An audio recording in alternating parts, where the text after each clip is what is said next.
Sinabi ni dating Gilas coach at ngayon ay TNT coach Chot Reyes na gusto raw niyang tumulong dito kay Coach Tim Cone na siyang pumalit sa kanya dito sa national team. Sa isang panayam, sinabi nitong si Chot Reyes na gusto raw niyang tulungan ito si Coach Tim Cone at mag-o-offer daw siya ng mga advice kung paano hahawakan itong Gilas Pilipinas. Sa ngayon kasi kahit na tapos na yung duties nitong si Coach Chot Reyes dito sa Gilas Pilipinas, gusto pa rin daw niyang maging involved sa kung ano pa mang capacity. Siyempre magiging busy siya dito sa TNT Tropang Giga, pero sinabi niya na gusto pa rin daw niya makatulong dito sa kanyang kaibigan na si Coach Tim Cone para dito sa darating nating kampanya sa Asian Games. Sa ngayon kasi siyempre medyo kapos na sa panahon itong ating Gilas Pilipinas at hindi pa sigurado kung sino yung mga players na maglalaro doon sa lineup dahil merong mga may injury at merong mga hindi available dahil naglalaro sa ibang liga. So sa ngayon kailangan daw tignan natin to at syempre gusto niya tulungan ito si Coach Tim Cone.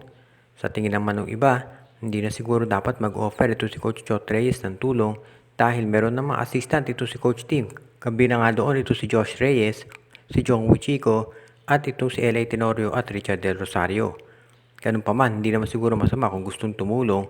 Pero sa tingin natin, mukhang kaya na ni Coach Tim Cone ay handle tong koponan. At sinabi mismo ni Coach Tim na siyempre merong pressure yan dahil malaki expectation sa kanya ng mga tao given yung performance niya dito sa PBA.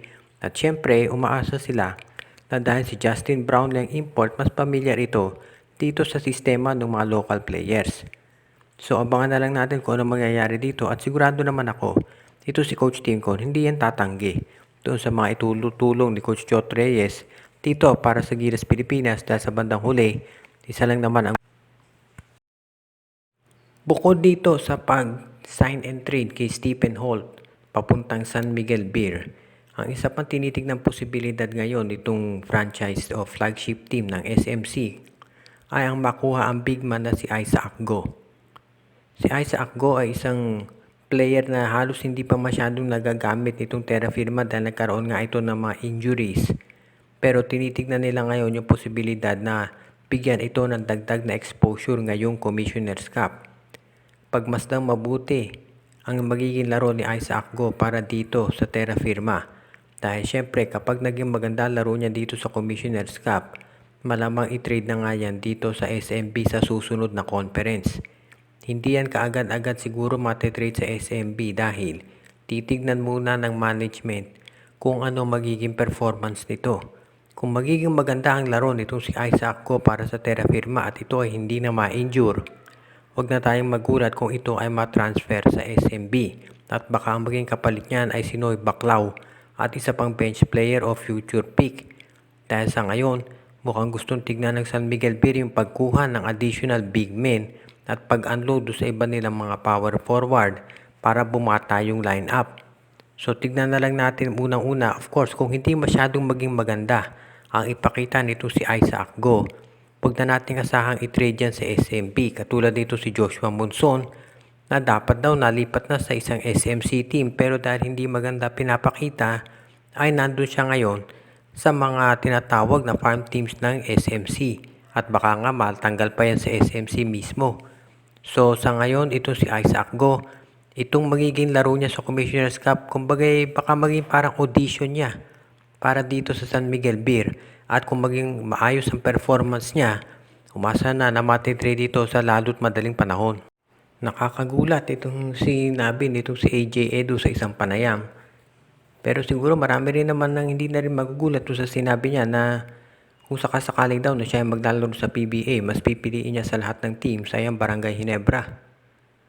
Niliwanag ni AJ Edu na hindi siya sasama sa PBA draft dahil meron siyang kontrata sa Japan. At tapos na yung deadline dito sa PBA draft kahapon. And of course, hindi naman talaga sasali si Edu dahil nga naglalaro siya abroad. Pero sinabi niya na kung siya ay magkakaroon ng pagkakataon na maglaro dito sa PBA, ay gugustuhin daw niya na maglaro sa Barangay Ginebra dahil kapag naglalaro ka raw sa Ginebra ay para ka naglalaro para sa national team dahil halos lahat ng tao ay kakampi mo. At syempre kung sakasakali nga na ito si Edu ay maglaro sa Ginebra, napakalaking bagay niyan dahil hindi ko na kailangan paliwanag, nakita na ninyo kung ano nagawa niya dun sa FIBA. So kung yan ay nagagawa niya sa FIBA, ano pa kaya kung siya ay nandito sa PBA? At syempre, kinakailangan ng Ginebra ngayon ng isang big man na pwedeng humalili dito kay Japet Aguilar. At fit na fit syempre yan si AJ Edu dahil yung style ng laro niya ay yung matangkad na athletic na two-way player na gustong gusto ni Coach Tim Cone. Kaya hindi na nga nakagugulat na ito si Edu ay magiging fit sa Ginebra at gusto rin naman Edu syempre na maglaro para sa Gene Kings at ang Ginebra hindi siya tatanggihan. Pero if ever na magpa-draft yan si Edu sa PBA, maghihintay tayo ng mahabang panahon dahil sa nilalaro nito ngayon sa ganda niyan, hindi yan pakakawalan ng mga Japanese B-League teams. At syempre, marami ang offer na makukuha abroad at doon syempre siya nakafocus ngayon. At kung magpa-draft man sa PBA ito si Edu, asahan natin na gagawa ng paraan yung ibang mga teams kabilang na yung MVP group. At syempre, maski na ang San Miguel at Magnolia, Matina Converge, na subukang makuha serbisyo nito if ever mag-apply. Okay, itong Gilas Pilipinas at yung kampo ni Justin Baltasar ay nagkaayos na. So ito ay good news at ang ibig niya sabihin ito si Baltasar ay pwede nang kunin dito si Coach Tim Cone para maglaro para dito sa ating national team. Dapat kumbaga mag-move on na, kalimutan na yung nangyari at tignan natin kung pwede nga siyang makuha. Kasi sa ngayon kulang talaga tayo sa big men dahil nga si Poy Eram injured, yung mga Japanese B-League at Korean League players hindi available at ito si Brandon Rosser unfortunately hindi pa magaling yung kanyang leg injury. So asahan natin na itong si Justin Baltasar kung sakasakaling magiging malaking addition yan para dito sa ating Gilas Pilipinas. Siya ay isang big man na pwedeng mag-stretch 4 na meron ding inside o outside game at malaking bagay yan para sa ating koponan.